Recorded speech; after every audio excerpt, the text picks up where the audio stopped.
wabarakatuh. Waalaikumsalam warahmatullahi wabarakatuh. Apa kabarnya Bu? Alhamdulillah sehat. Ibu-ibu gimana kabarnya? Alhamdulillah sehat sehat Bu. Bu. Maaf Bu sudah mengganggu waktunya. Iya. Ya nggak apa-apa. Maksud dan tujuan kami ke sini Bu ingin mewawancarai Bu. Itu tentang tugas kami, tugas pendidikan guru penggerak angkatan 10 dari Kabupaten Kuantan Sengingi Bu. Itu tentang modul 3.1.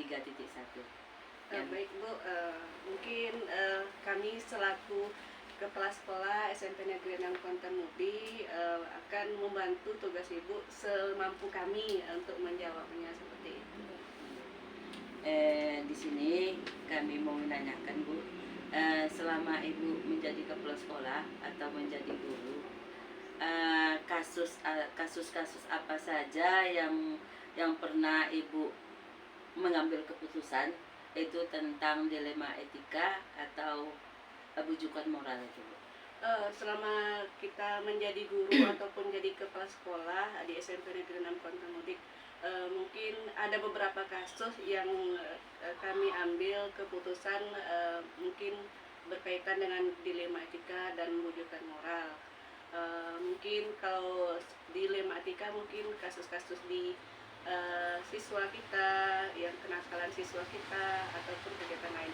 Bujukan moral seperti itu juga karena kita siswa dan guru yang menjadi masalah di kebanyakan kalau kita mengambil keputusan di lingkungan sekolah tersebut. Lanjut Ibu ke pertanyaan kedua. Selama ini bagaimana Ibu dapat mengidentifikasi kasus-kasus yang merupakan dilema etika atau bujukan moral tersebut? Kalau untuk kasus mengambil keputusan dengan kondisi dilema etika ini, kita mengidentifikasi dulu apa itu kasusnya, apakah itu sesuai dengan hati nurani kita atau salah. Kan kalau namanya dilema itu kan bisa jadi itu kedua belah pihak ada yang benar, ada salah, ataupun salah satu kita merasa ingin memutuskan tapi ada lagi pihak lain yang kita pertimbangkan seperti itu. Jadi kita identifikasi dulu apakah mana yang benar, mana yang salah, atau mungkin kira-kira salah keduanya atau benar-benar keduanya seperti itu. Kalau bujukan moral ini pun ada juga kita rasakan dalam mengambil keputusan, tapi kita akan mempertimbangkan dulu apakah itu masalahnya, kasusnya, kita identifikasi dulu, kita cross check dengan kondisi yang ada seperti itu. Baik Bu, tadi Bu mengatakan untuk mengidentifikasi kasus-kasus itu harus sesuai dengan hati nurani ya Bu.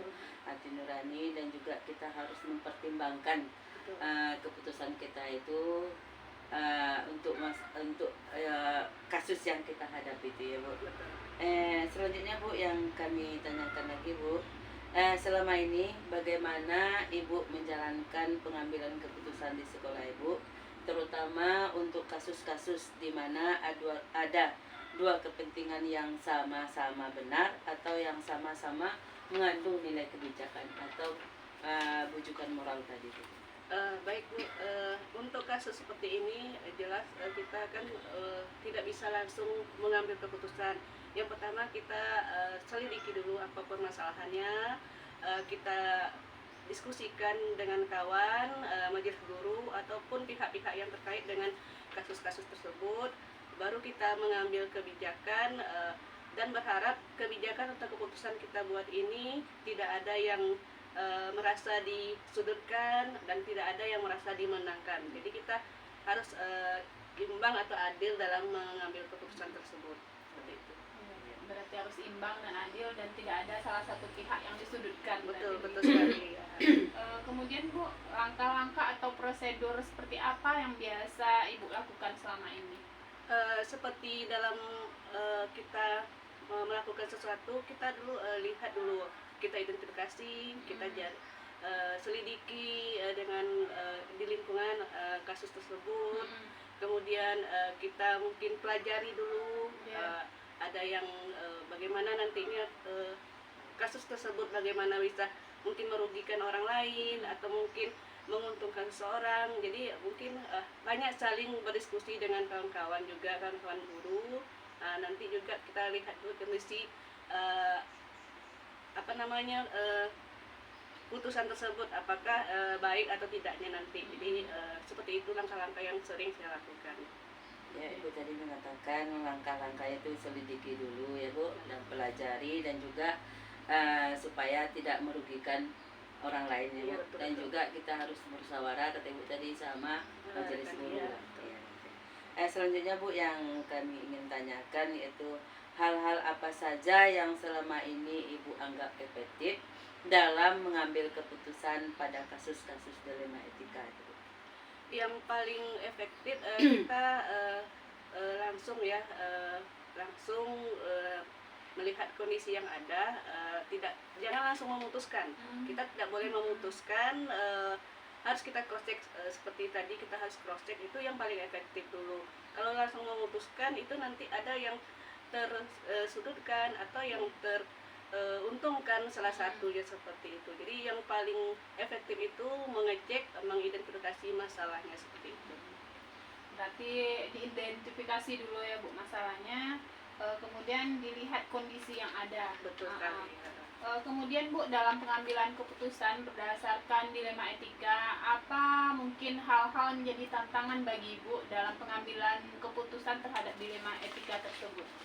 Mungkin kalau tantangan ini yang namanya dilema etika, mungkin salah satu mungkin kita ingin ingin merasa ini benar, dan satu sisi ada salah, itu kan tantangan. Jadi sulit untuk memutuskan itu, tapi kita tidak ingin seperti itu. Ada salah satu yang tersudutkan juga, ada salah satu yang diuntungkan. Jadi mungkin itu tantangan memilihnya itu, membuat keputusan itu. Tapi sebagai pimpinan atau sebagai orang yang harus memutuskan hal tersebut, kita harus bijak dalam mengambil keputusan. Mungkin itu tantangannya. Takut salah juga dengan keputusan kita tadi, itu tantangan. Merasa apakah keputusan kita ini nanti baik atau buruk, itu tantangannya seperti itu. Tadi Ibu katakan tantangan itu adalah tergantung, atau ada takut, ada yang diuntungkan, Iya, betul. ada yang dirugikan tadi Ibu. Dan kita harus berhati-hati ngambil keputusan itu, supaya kita ujung-ujungnya tidak ada permasalahan yang muncul yang baru ya Bu. Selanjutnya Bu, yang kami ingin tanyakan, apakah Ibu memiliki sebuah tata cara atau jadwal tertentu dalam sebuah penyelesaian kasus dilema etika? Apakah Ibu langsung menyelesaikan di tempat atau memiliki sebuah jadwal untuk menyelesaikannya? Bentuk atau prosedur seperti apa yang dilakukan? Kalau mengambil keputusan di dilema etika ini, kita sesuaikan dengan kondisi yang ada. Tidak ada jadwalnya. Misalnya ada kasus, tidak kita tunggu dulu, tapi langsung kita selidiki. Tidak ada jadwal. Jadi waktu kita mengambil keputusan itu ketika ada kasus, tidak menunggu jadwal tertentu seperti itu. Jadi langsung pada kondisi kondisional lah seperti itu. Kalau ada kasusnya, kita baru mengambil keputusan. Kalau tidak, ya kita mungkin tidak ada kegiatan seperti itu. Langsung ditindaklanjuti begitu. Iya, betul. Biar tidak berlarut-larut nanti kalau seperti itu. Iya. Kemudian dimusyawarahkan. Iya. Kemudian Bu, dalam pengambilan keputusan tersebut, adakah seseorang atau faktor-faktor apa yang selama ini mempermudah Ibu dalam membantu Ibu untuk mengambil keputusan di dalam menyelesaikan kasus-kasus dilema etika ini? Betul sekali. Sebagai kita sebuah organisasi di sekolah, rekan kerja kita adalah orang yang paling mendukung kita dalam mengambil keputusan. Jadi kawan-kawan guru, majelis guru itu adalah orang-orang yang paling penting yang harus kita diskusi, itu yang pertama. Kemudian orang lingkungan sekitar kasus tersebut. Jadi itu yang paling mendukung bagi kita dalam mengambil keputusan tersebut. Oh, tidak ada tim begitu ya Bu? Timnya mungkin yang pertama mungkin kita apa kasusnya dulu. Misalnya kalau masalah kenakalan anak, kita mungkin arahkan ke BK, atau kalau masalah mata pelajaran kita arahkan ke guru mapel seperti itu. Tapi intinya semuanya itu kan majelis guru kita, rekan-rekan kerja kita seperti itu.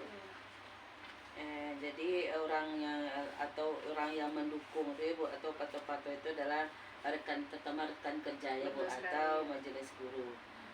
Kalau ada kasus tadi kata Ibu tadi harus diselesaikan. Kalau siswanya tentang dalam bidang studi bidang lain mungkin sama guru tersebut, atau dia membuat kasusnya sama guru olahraga, dia akan guru olahraga yang menangani Bu. Iya, kita akan berdiskusi Iya, dengan berdiskusi. guru tersebut. Yang terakhir Bu, ini dari semua hal yang telah Ibu sampaikan tadi, atau pelajari apa yang pembelajaran apa yang dapat Ibu petik dalam pengalaman Ibu mengambil keputusan dilema etika ini? Pembelajaran yang sangat paling berharga dalam mengambil keputusan, kita harus menjadi orang yang bijak, ya tidak harus pilih kasih. Jadi kita betul-betul memiliki pemikiran yang luas untuk hal-hal tersebut. Jadi tidak langsung menjudge atau menghakimi bahwa itu salah atau itu pun benar. Jadi mungkin yang paling kita pengalaman yang paling berharga itu menjadikan diri kita jadi orang yang bijak dan berpengalaman yang luas gitu.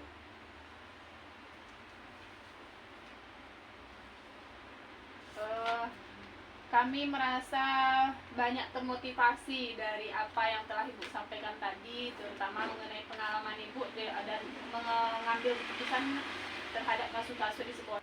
Oke Bu, mungkin untuk pertemuan hari ini itu saja mungkin Bu yang ingin kami minta masukan dari Ibu. Kami merasa apa yang Ibu berikan kepada kami hari ini itu membuat kami menjadi termotivasi untuk lebih gigih lagi dalam mendidik generasi bangsa. Kemudian semoga dengan apa yang Ibu berikan menjadi motivasi dan penyemangat buat kami agar kami bisa melewati modul 3.1 ini. Terima kasih Bu. Kami merasa pertemuan kami ini sangat bermanfaat sekali Bu. Mudah-mudahan lancar kegiatan pendidikan guru penggeraknya. Iya, terima kasih Bu. Mengganggu waktu Ibu. Iya. Jangan pernah bosan Bu, Iya. mungkin lain kali kami meminta waktu Ibu kembali gitu. Insya untuk berdiskusi Allah, kembali. ya Insya Allah dengan begini kita juga bisa saling bersilaturahmi. Iya. Mungkin saya juga tidak dari ibu-ibu saja yang belajar, jadi saya juga belajar dari ke ibu seperti itu. Mungkin dengan pengalaman yang ada kita bisa saling sharing, bertukar pikiran Iya. gitu. Terima kasih Bu. Ya, selamat siang Bu. Selamat siang. Sukses kegiatan Iya. guru penggeraknya. Amin amin. Assalamualaikum Ibu. Waalaikumsalam.